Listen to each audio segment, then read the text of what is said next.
What's good, YouTube? And welcome to a jam-packed market watch. By the way, my initials are Jam. So let's go ahead and buckle up and get into it, starting with by far the most requested card of the day, the stainless steel Dark Magician Girl that was shock dropped by Konami, shown off by YouTubers and influencer sites like Hypebeast. Oh my gosh, it's only 150. That's like almost a tenth of the Dark Magician Platinum. So what do I feel about this? First off, I did buy one for my personal collection. However, if you're trying to make free tendies and order a ton, here's a word of caution. Nowhere on this page does it say the word limited. It does not exist. Limit does not exist on this page, right? It says numbered, and also we saw on the YouTubers and influencer stuff a number up towards 5,000 US. They also say they will be shipping these in waves. That means they could take orders, see how many orders there are, and even create more if they want by the wording on the website. Now again,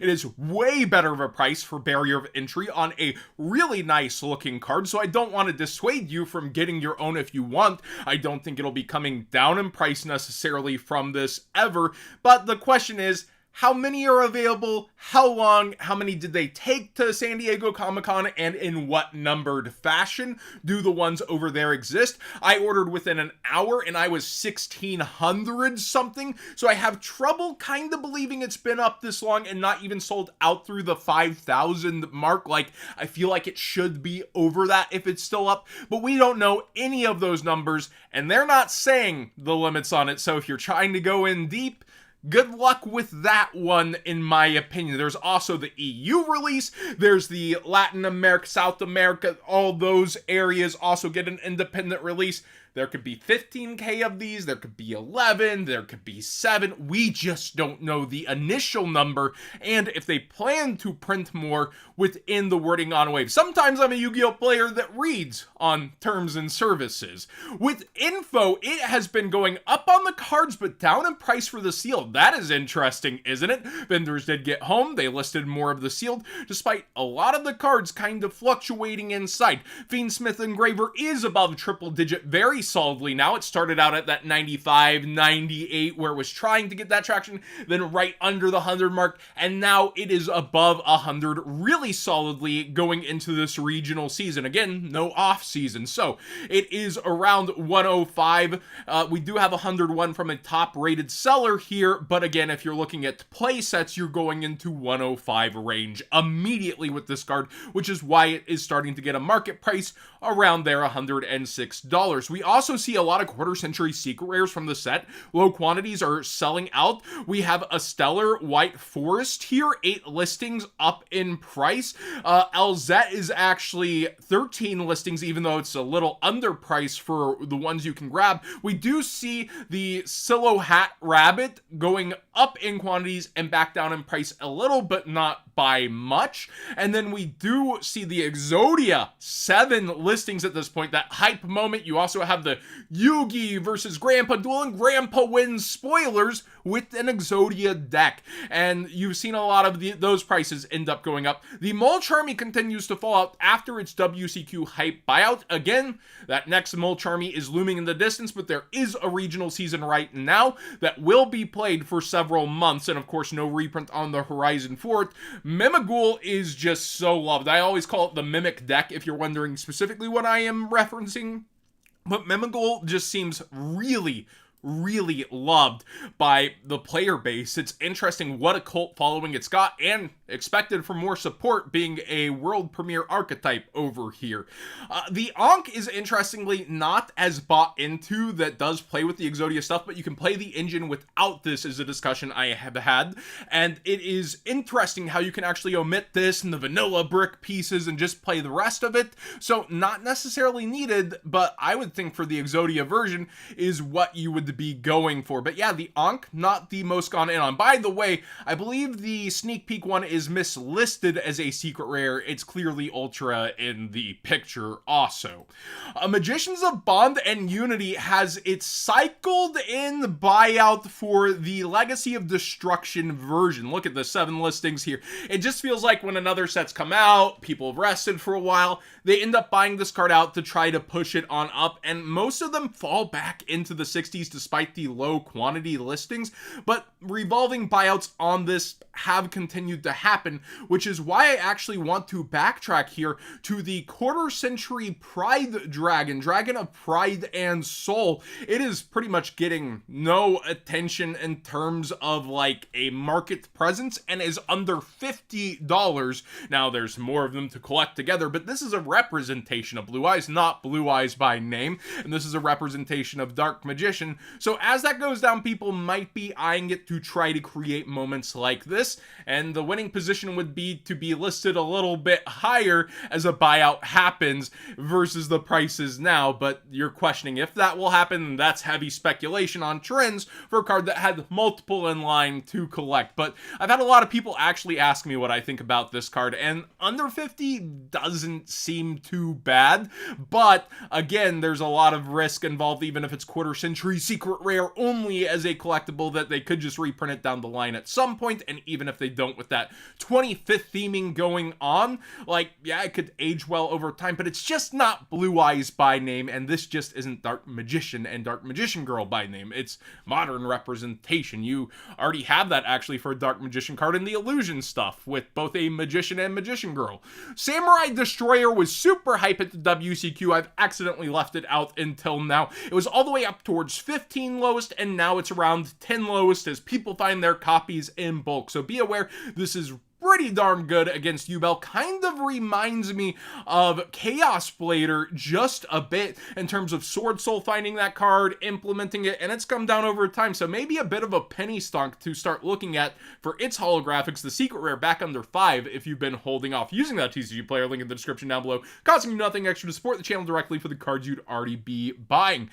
This Visa Synchro is being bought out despite being a Megaton candidate. Again, remember, we just had the top of the reveals. We don't know everything that's going to be in there, and we will be covering those reveal falls here in Market Watch, even though we covered them in yesterday's video when the shock drop also of the list happened. But be aware, this is getting bought out, I believe, for White Forest to be able to search a Visas card specifically is why it's spiking so hard. It's so hard to also drop White Wood, White Forest, but I'm getting used to the TCG names. I'm trying. Astral Karibo seems to be being bought out for the Mimic deck to be able to help you make the numbers a bit easier, and being able to become any level versus revealing something from the extra deck is a pretty good effect. I've had a feeling this one would see multiple buyouts throughout time as long as it didn't get a reprint, and it is a Karibo collectible with only one printing. It's around a $5 to $6 card right now, so be aware that people are after it. Speaking of one that went under my radar, the Blue Eyes White Dragon 25th, new Blue Eyes support, duh. Somebody brought this up in the Discord, and I was like, oh yeah, it's always been kind of the most popular card in there. Oh, Blue Eyes support. So just be aware, tons of different Blue Eyes things are getting targeted. You might see in Bonanza or the Megatons the quarter century Pride Blue Eyes alternate art also get printed in 25th, and then you have the super hard to get 25th with this art but the world in the background for the old Jump promo from the Kaiba briefcase, which is, you know, super expensive now. I personally waited too long to get that version that I wanted, but yeah, this is towards 15 if you just want 25th Blue Eyes as your choice of rarity, but it is tablet art. I might wait to see if we do get that other 25th Blue Eyes in a new art between those two sets, because why would Konami be, you know, importing all those Pride and Unity cards from the OCG Alter Arts and not do Blue Eyes? It is weird it's not mentioned in the Tens yet. It's weird it's not mentioned in Bonanza yet, but we'll have to wait and see. They are probably holding some announcements back for collectors. Fishborg Blaster was in the first place list for Edison. It is mega up and a lot of money in Edison. If you think about how much was actually paid at the event to play Edison, it's over $10,000, and the giant card sold for $6,500. For reference, the Edison Black Rose giant card sold for about $5,000 and the JD over $5,500, and confirmed over $6,500 for the substitute, the foiling wording was so sick on that card. I'm a giant card connoisseur. If you don't follow me on Twitter, I'm constantly collecting and getting them in and growing my collection. But I also, like anything I am in, buy, sell, and trade to do it, which is why I don't mess with modern TCG products. I would conflict with what I'm doing here on screen. So I love doing that with giant cards, and I was geeking out a bit seeing videos of that giant, oh my gosh, Sutff. But yeah, Fishborg Blaster, as I nerd out a bit, is way up because it was in that winning list. And then there's always ban list speculation backing it a little, but be aware that's probably mostly Edison. Speaking of past formats, Crystal Seer Ultimate Rare and the Ultra Rare are towards where their hype prices were on release before they fell flat on their face. The first edition is, I think, around 55, 60. Unlimited starts at 30 here for the Ultimate Rare. Yeah, just around 50 is where we start to see first editions. And so, not the most listings on the market. I actually am gonna make a curveball here. I know people, speed duel stamp when they play past formats, but the quality is nice, and they have a super rare here, which actually would be matching both the Apprentice and the Old Vindictive you might be playing along with, you know, the Crystal Seer itself.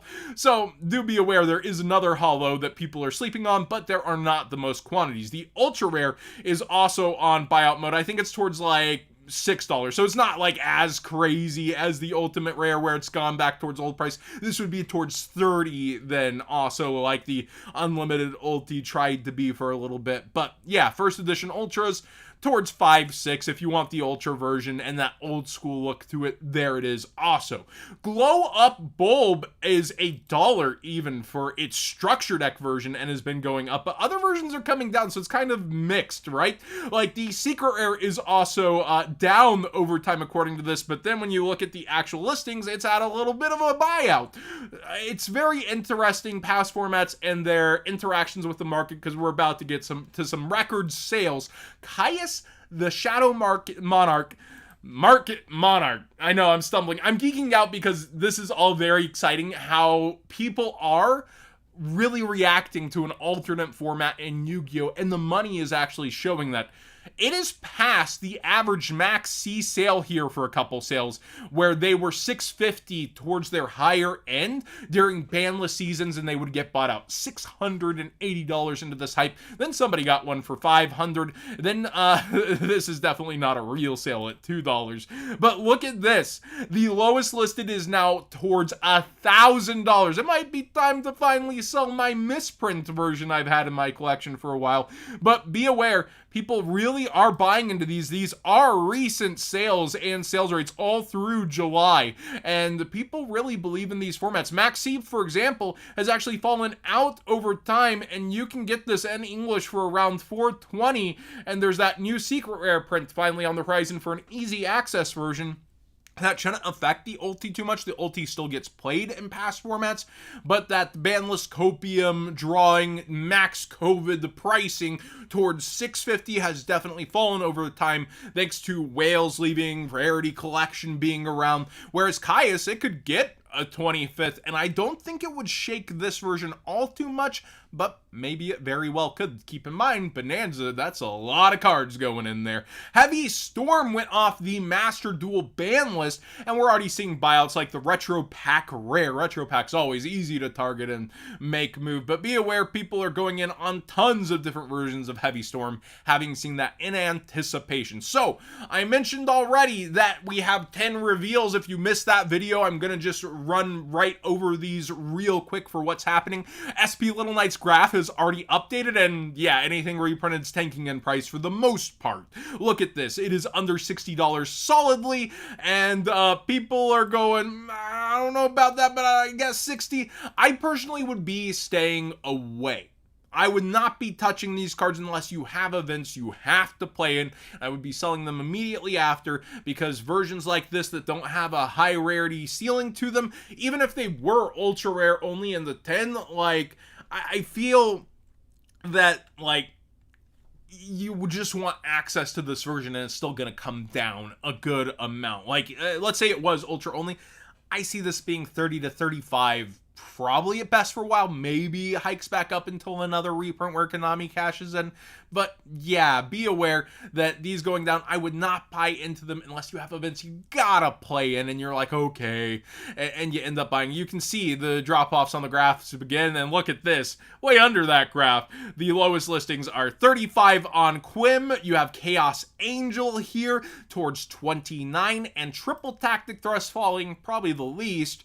It's around 42 versus the 50 it was at. So if the card could be in the 10s, I'd move it. The only really bad thing that I guess could happen is like Thrust ends up as a, oh my gosh, it's only in 25th rarity, since it didn't have a 25th. They've already said they want to any cards in quarter century that already have a quarter century, and Thrust doesn't have one yet. Some of these sets don't have quarter century secrets that are actually printed in the 10s. So some of those could end up 25th locked in there in theory, and there's no super rares in the 10s. So those rarity upgrades that you're typically looking for are all either ultra or secret, and we've seen Konami's not shy to do secrets into secrets anymore, and it is a massive set list, but I don't think that will play too much into the holos versus 10 ratios. It'll be the short prints that matter the most, if there are short prints. Again, they introduced short prints 2 years ago into the 10s, so 2022 and 2023, where they weren't really there before.